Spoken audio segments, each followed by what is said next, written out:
Bayern Munich বার্নাবিউতে অবশেষে জিতে ফিরেছে 2-1 গোলে জেতার পরে এখনো অবশ্য মিউনিখের জন্য নাটক বাকি আছে।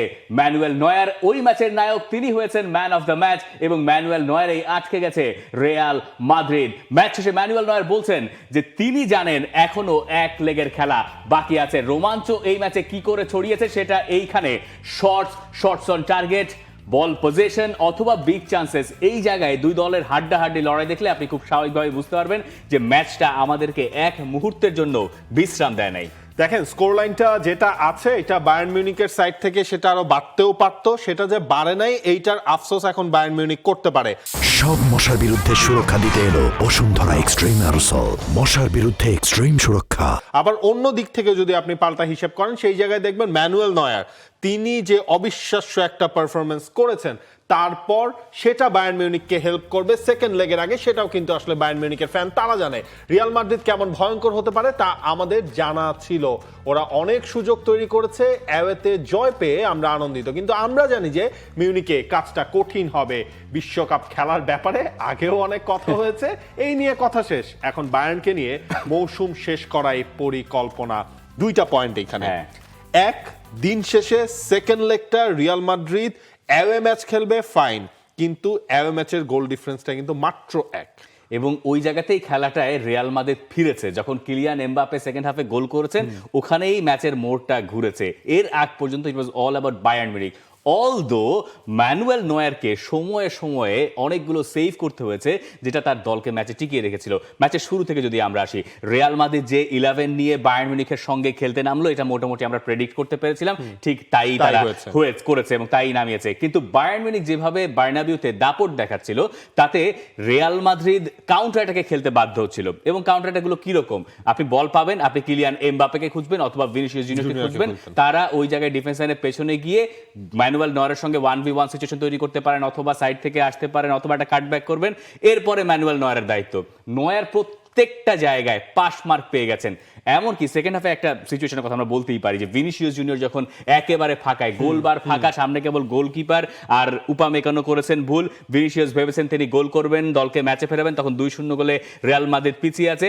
ওই মুহূর্তেও ওই জায়গায় ভিনিসিয়াসকে এমন এক কোনায় ম্যানুয়েল নয়ার নিয়ে গেলেন যেখানে গিয়ে আর গোল করা সম্ভব নয়। যদিও তার সেই প্রতিরোধ শেষ পর্যন্ত ট্রেন্ট আলেকজান্ডার আর্নল্ডের একটা পাস থেকে কিলিয়ান এমবাপ্পে ভেঙেছেন, কিন্তু এরপরেও তিনি যে সেভগুলো করেছেন সেটাই রিয়াল মাদ্রিদকে এই ম্যাচে আর ফিরতে দেয় নাই।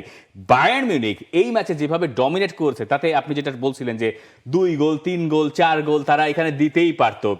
ফার্স্ট সেট থেকে যদি দেখেন, মানে কেন বায়ার্ন মিউনিখ তাদের সিস্টেমটা যেভাবে কাজ করছে, আপ ফ্রন্টে তারা যেভাবে প্রেস করছে, অথবা এই বাদ দিয়ে তাদের খেলার যে ডমিনেশন, তাদের যে প্রেসিং, তাদের যে পাসিং, এটার কোনো কিছু রিয়াল মাদ্রিদকে এই ম্যাচে রাখছিল না। একই সঙ্গে ম্যানুয়েল নয়ারও এই জায়গায় তিনি তার দায়িত্বটা পালন করেছেন। দেখেন, ম্যানুয়েল নয়ারের বয়স হয়ে গেছে আপনার 40, বায়ার্ন মিউনিকের হয়ে 592টা ম্যাচ তার খেলা। হ্যাঁ, এই ম্যাচে তিনি আসলে তার এক্সপেরিয়েন্সটাকে এমনভাবে কাজে লাগিয়েছেন, সেখানে রিয়াল মাদ্রিদ বারবার বিট হয়েছে।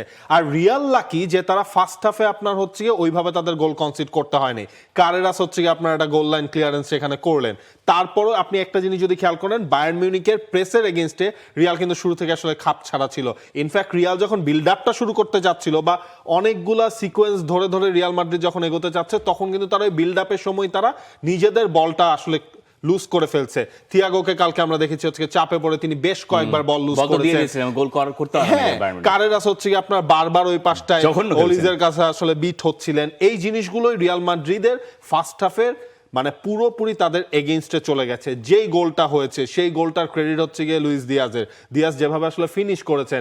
এরপর যখন সেকেন্ড হাফটা শুরু হলো, সেকেন্ড হাফের একেবারে শুরুতে হ্যারি কেইন যে ওই গোলটা করলেন, ওইটাও তো রিয়াল মাদ্রিদের ভুল। তারা মিডফিল্ডে বল লুজ করলো, সেখান থেকে হচ্ছে কি আপনার ওলিজে হয়ে হ্যারি কেইনের হচ্ছে ওই ধরনের ফিনিশিং হলো। তখনও কিন্তু মনে হচ্ছিল যে স্কোর লাইনটা হয়তো আরেকটু বেড়ে যাবে। মানে পাভলোভিচের ব্যাপারটা আমরা দেখতে পারি। পাভলোভিচ ম্যাচ শেষে বলছেন যে আমি বেশ কিছু ভুলভাল পাস দিয়েছি, খুব একটা ভালো খেলতে পারে নাই। সেকেন্ড হাফে যখন ওই গোলটা হলো, যেই গোলটা হ্যারি কেইন গোল করেছেন, হ্যারি কেইনের গোলেও পাভলোভিচের একটা কৃতিত্ব আছে।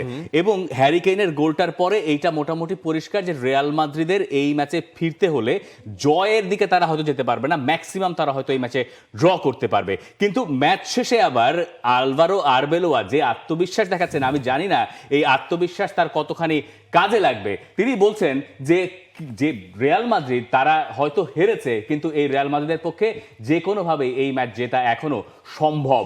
আমাদের আজকের ম্যাচে যে বায়ার্নের সেরা ফুটবলার ছিল নয়ার, এটাই প্রমাণ করে রিয়াল বায়ার্নকে আঘাত করেছে।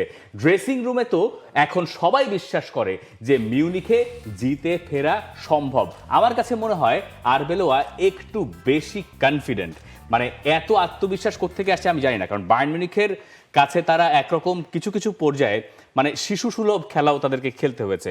মানে আপনি ধরেন ওলিজে যেভাবে নাচিয়েছেন ফার্স্ট হাফ সেকেন্ড হাফ, ওলিজের মাঝখানের যে রানগুলো বা পায়ে যেভাবে তিনি ঢুকছিলেন, আমার তো মনে পড়ছিল এটা একটা মানে বার্নাবিউতে একটু লম্বা লিওনেল মেসিকে দেখছি, মানে তার খেলা দেখে।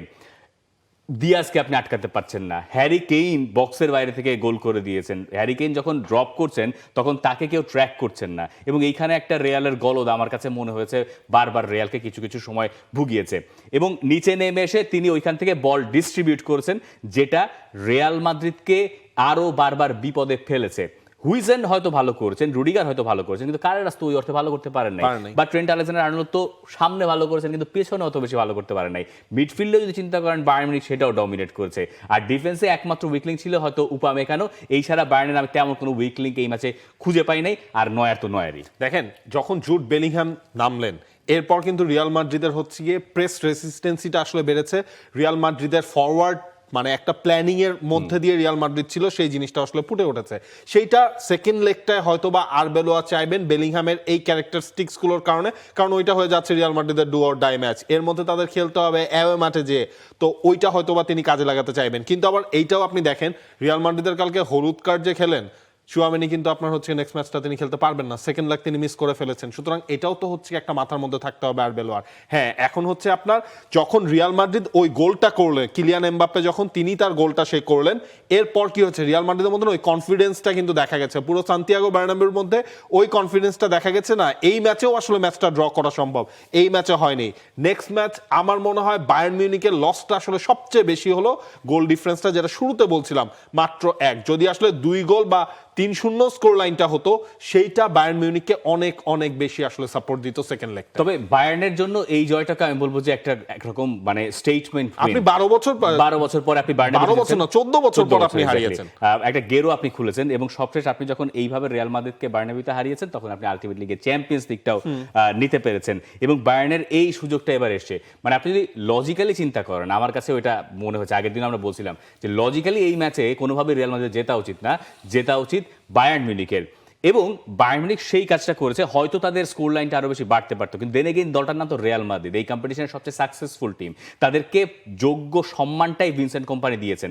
এবং কোম্পানির যে ব্যাপারটা প্রমাণ করার ছিল, কোচ হিসেবে তো তিনি প্রথম বার্নাবিউতে এলেন, এবং মানে বুন্দেসলিগায় একরকম, কিন্তু এইখানে এসে তিনি ওই বুন্দেসলিগার 100 গোল ছাড়িয়ে যাওয়া বায়ার্নের এই সব কিছুর প্রমাণ তার দল রাখতে পেরেছে বলেই আমার কাছে মনে হয়েছে। স্পেশালি তাদের আপ ফ্রন্টে যারা 3 জন ছিলেন সবাই একসঙ্গে ক্লিক করেছেন, যেটা রিয়াল মাদ্রিদের জন্য মানে সময় সময় তো বিপদ ছিলই, এবং সেকেন্ড লেগেও আমার ধারণা তারা এই একই রকম ভোগান্তির মুখোমুখি হবে, রিগার্ডলেস জুড বেলিংহাম থাকুক বা না থাকুক।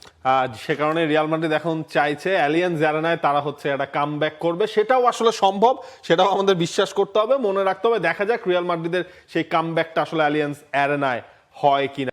For more updates, subscribe to our YouTube channel and click on the bell icon. Follow us on Facebook and Instagram. Download T-Sports app to enjoy exciting games and highlights. Visit tsports.com.